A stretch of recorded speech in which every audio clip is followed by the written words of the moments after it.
అత్యాధునిక బ్రహ్మోస్ క్షిపణులను తయారు చేసే యూనిట్ ను తెలంగాణలో ఏర్పాటు చేసేందుకు రంగం సిద్ధమైంది. Make in India, Atmanirbhar Bharat పథకాల్లో భాగంగా రక్షణ శాఖ లక్నోలోని యూపీ డిఫెన్స్ ఇండస్ట్రియల్ కారిడార్లో 200 ఎకరాల విస్తీర్ణంలో 380 కోట్లతో ఇప్పటికే ఒక బ్రహ్మోస్ మిస్సైల్ తయారీ యూనిట్ ను ఏర్పాటు చేసింది. 2025 మే నెలలో రక్షణ మంత్రి రాజ్నాథ్ సింగ్ దాన్ని ప్రారంభించారు. ఈ క్రమంలోనే రెండో యూనిట్ ఏర్పాటుకు అవసరమైన భూముల కోసం బ్రహ్మోస్ టీం అన్వేషిస్తున్న నేపథ్యంలో ఆ యూనిట్ ను తెలంగాణలో ఏర్పాటు చేయాలని, అందుకు అవసరమైన భూములను ఇస్తామని సీఎం రేవంత్ ఆ బృందానికి విజ్ఞప్తి చేశారు. అందుకు బ్రహ్మోస్ టీం సానుకూలంగా స్పందించింది.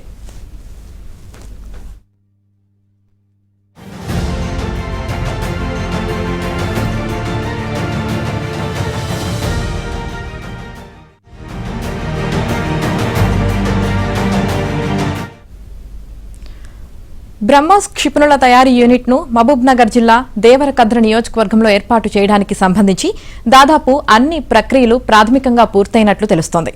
అక్కడ ఈ యూనిట్ ఏర్పాటు నిమిత్తం సర్వే నిర్వహించిన బ్రహ్మోస్ బృందం ఆ ప్రాంతం అన్ని విధాలా అనుకూలంగా ఉందని సంతృప్తి వ్యక్తం చేసినట్లు సమాచారం.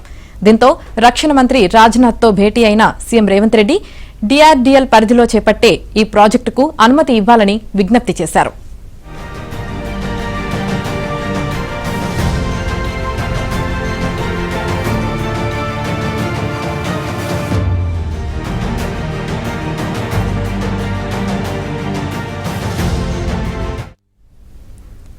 నిజానికి ఈ బ్రహ్మోస్ ఏరోస్పేస్ సెంటర్ ను మొదట హైదరాబాద్లోనే ఏర్పాటు చేయాలని భావించారు. కానీ భూముల లభ్యత తక్కువగా ఉండడంతో మరో చోట పెట్టాలని నిర్ణయించారు. అందుకు అవసరమైన భూములు తమ నియోజకవర్గంలో ఉన్నట్లు దేవరకద్ర ఎమ్మెల్యే మధుసూదన్ సీఎం రేవంత్ కు తెలియజేశారు.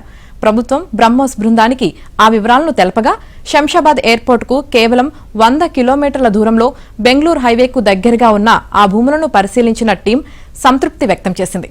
దాంతో రాష్ట్ర ప్రభుత్వం ఈ ప్రతిష్టాత్మక ప్రాజెక్టు కోసం దేవరకద్ర నియోజకవర్గంలోని చౌదరిపల్లి, బస్వాయిపల్లి, జీనుగర్ల గ్రామాల పరిధిలో 416 ఎకరాల భూమిని సేకరించాలని నిర్ణయించింది. ఈ మేరకు 2025 అక్టోబర్ 24న పరిశ్రమల శాఖ మెమో జారీ చేసింది.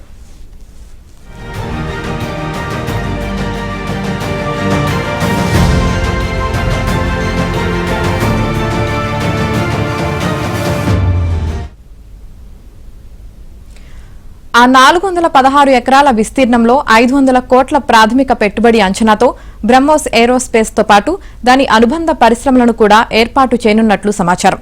దీని ఏర్పాటుతో దేశ రక్షణ తయారీ రంగంలో తెలంగాణకు జాతీయ స్థాయి గుర్తింపు రానుంది.